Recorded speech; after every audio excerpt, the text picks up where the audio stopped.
আসমানসমূহ ও জমিনের অধিবাসীগণ সবই তার কাছে সাহায্য প্রার্থনা করে। প্রতিটি মুহূর্তে তিনি কাজেরত। সূরা আর-রহমান আয়াত নং ২৯।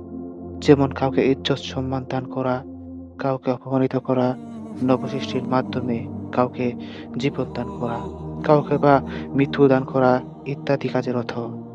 যখন বিক্ষুব্ধ ঝঞ্ঝা বায়ুতে সমুদ্র উত্তাল তুরন্দিত থাকে, তখন জাহাজের আরোহীগণ আর্তনাদ করে বলে, হে প্রভু!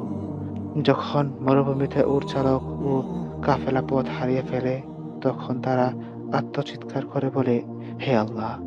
যেকোনো বিপর্যয় ও দুর্যোগ দেখা দিলে তখন দুর্দশাগ্রস্ত লোকেরা বলে ওঠে, হে আল্লাহ! দরজা দিয়ে যখন কেউ প্রবেশ করতে চায় আর তার সামনেই দরজা বন্ধ করে দেওয়া হয় এবং অভাবীদের সামনে যখন বাধার প্রাচীর নির্মাণ করা হয়, তখন তারা চিৎকার করে বলে, হে আল্লাহ!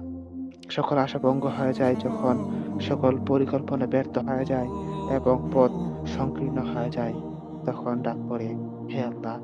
পৃথিবী সুবিশাল, বিস্তীর্ণ ও প্রশস্ত হওয়া সত্ত্বেও যখন আপনার কাছে সংকীর্ণ মনে হয়, নিজেকে সংকুচিত ভাবতে পরিস্থিতি বাধ্য করে, তখন আপনি ডাক দিয়ে বলুন, হে আল্লাহ!